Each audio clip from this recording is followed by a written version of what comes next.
Les trois textes bibliques de ce dimanche 16 novembre 2025 sont tirés le premier du livre d'Ézéchiel, au chapitre 34, du verset 11 au verset 17, le second de la première épître aux Corinthiens, chapitre 15, du verset 20 au verset 28, et le troisième de l'évangile selon Matthieu, chapitre 25, du verset 31 au verset 46.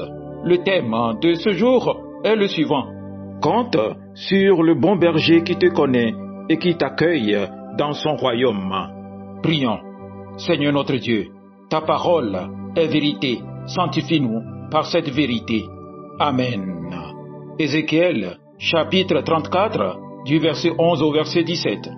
Car ainsi parle le Seigneur l'Éternel. Voici, j'aurai soin moi-même de mes brebis et j'en ferai la revue. Comme un berger inspecte son troupeau quand il est au milieu de ses brebis éparses, ainsi je ferai la revue de mes brebis et je les recueillerai de tous les lieux où elles ont été dispersées au jour des nuages et de l'obscurité. Je les retirerai d'entre les peuples, je les rassemblerai des diverses contrées et je les ramènerai dans leur pays. Je les ferai paître sur les montagnes d'Israël, le long des ruisseaux et dans tous les lieux habités du pays.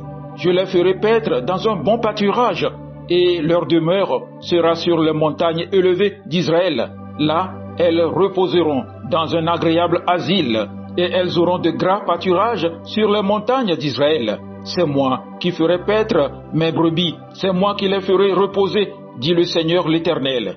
Je chercherai celles qui étaient perdues, je ramènerai celles qui étaient égarées, je panserai celle qui est blessée et je fortifierai celle qui est malade. Mais je détruirai celles qui sont grasses et vigoureuses. Je vais les paître avec justice. Et vous, mes brebis, ainsi parle le Seigneur l'Éternel. Voici, je jugerai entre brebis, entre béliers et boucs. Amen. 1 Corinthiens, chapitre 15, du verset 20 au verset 28. Mais maintenant, Christ est ressuscité des morts. Il est les prémices de ceux qui sont morts. Car puisque la mort est venue par un homme, c'est aussi par un homme qu'est venue la résurrection des morts. Et comme tous meurent en Adam, de même aussi tous revivront en Christ, mais chacun en son rang. Christ comme prémisse, puis ceux qui appartiennent à Christ lors de son avènement. Ensuite viendra la fin, quand il remettra le royaume à celui qui est Dieu et Père, après avoir réduit à l'impuissance toute domination, toute autorité et toute puissance, car il faut qu'il règne jusqu'à ce qu'il ait mis tous ses ennemis sous ses pieds. Le dernier ennemi qui sera réduit à l'impuissance, c'est la mort. Dieu, en effet, a tout mis sous ses pieds, mais lorsqu'il dit que tout lui a été soumis, il est évident que celui qui lui a soumis toutes choses est excepté. Et lorsque toutes choses lui auront été soumises, alors le Fils lui-même sera soumis à celui qui lui a soumis toutes choses, afin que Dieu soit tout en tous. Amen. Matthieu chapitre 25, du verset 31 au verset 46. Lorsque le Fils de l'homme viendra dans sa gloire avec tous les anges, il s'assiera sur le trône de sa gloire. Toutes les nations seront assemblées devant lui. Il séparera les uns d'avec les autres, comme le berger sépare les brebis d'avec les boucs, et il mettra les brebis à sa droite et les boucs à sa gauche. Alors le roi dira à ceux qui seront à sa droite, « Venez, vous qui êtes bénis de mon Père, prenez possession du royaume qui vous a été préparé dès la fondation du monde. Car j'ai eu faim, et vous m'avez donné à manger. J'ai eu soif, et vous m'avez donné à boire. J'étais étranger, et vous m'avez recueilli. J'étais nu, et vous m'avez vêtu. J'étais malade, et vous m'avez rendu visite. J'étais en prison, et vous êtes venus vers moi. » Les justes lui répondront, « Seigneur, quand avons-nous vu avoir faim? Quand t'avons-nous donné à manger? Ou avoir soif, et t'avons-nous donné à boire? Quand t'avons-nous vu étranger, et t'avons-nous recueilli? Ou nu, et t'avons-nous vêtu?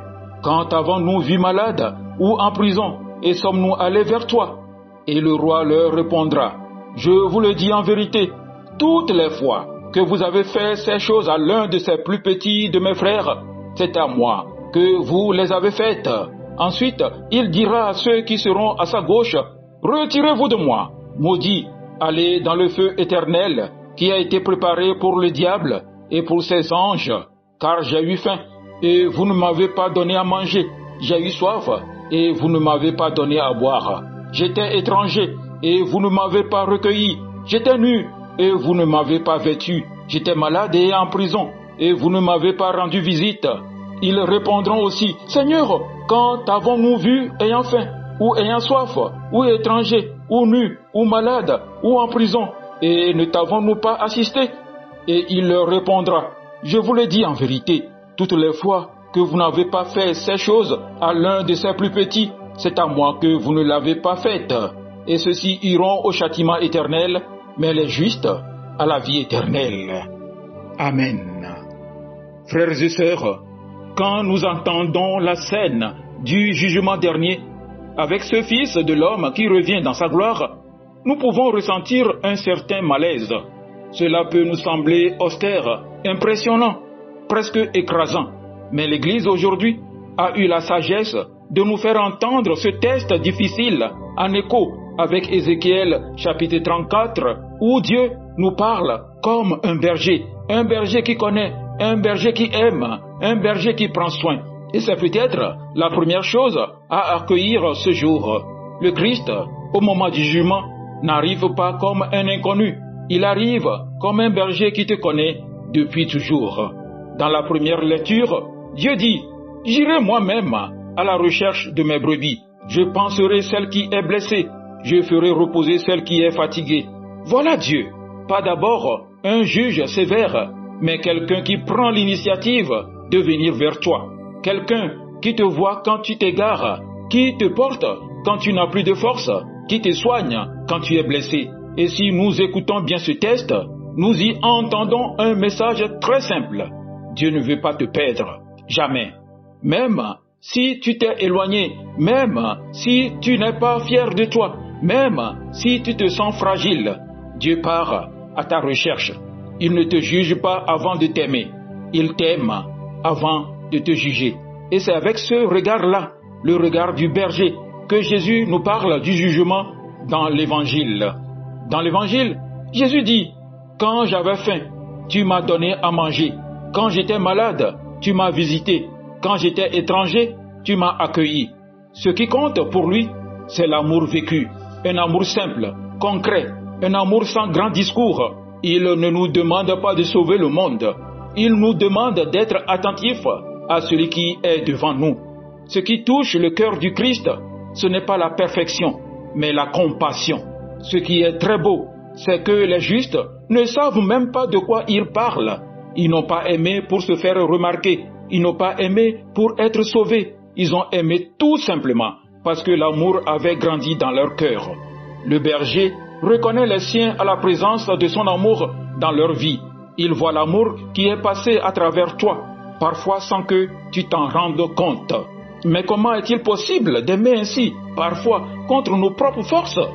C'est là que la deuxième lecture nous ouvre une lumière. L'apôtre Paul nous dit que Jésus est les prémices, le premier de ceux qui sont passés de la mort à la vie. Il est le berger ressuscité, celui qui conduit toute l'humanité vers la vie, pas à pas. Cela veut dire que quand nous aimons, ce n'est pas seulement notre effort, c'est la vie du Christ qui circule en nous. C'est le ressuscité qui nous donne la force de franchir nos peurs, nos fatigues, nos fermetures pour aller vers l'autre. Chaque geste de bonté, même tout petit, participe déjà à la victoire du Christ sur le mal, sur la solitude, sur la mort. Aimer, c'est collaborer à sa résurrection. Alors que signifie très concrètement compter sur le bon berger? Compter sur le bon berger, c'est accepter que Dieu te rejoigne là où tu en es. C'est croire qu'il connaît ton histoire, tes blessures, tes fatigues et qu'il ne t'abandonnera jamais. Mais c'est aussi se laisser envoyer tout doucement vers ceux qui ont besoin de ton regard, de ton écoute, de ta présence. Peut-être que tu n'as pas beaucoup de temps, pas beaucoup d'énergie, mais tu as un cœur. Et c'est cela que le Christ regarde. Il ne te demande pas de tout changer. Il te demande d'aimer à la mesure de tes possibilités, là où tu es. Et lui, le bon berger, fera le reste. Frères et sœurs, au terme de l'Évangile, Jésus dit, Venez les bénis de mon Père, pas venez les parfaits, mais venez, vous qui avez laissé mon amour passer par vous. Alors aujourd'hui, demandons cette grâce de nous laisser chercher par le berger quand nous sommes perdus, de nous laisser soigner quand nous sommes blessés et de laisser son amour couler à travers nous vers les plus petits. Si nous faisons cela, même humblement, le jour venu, le bon berger nous reconnaîtra et il dira, « Viens, tu es resté dans mon amour. » Amen. Agréable journée dominicale à vous tous.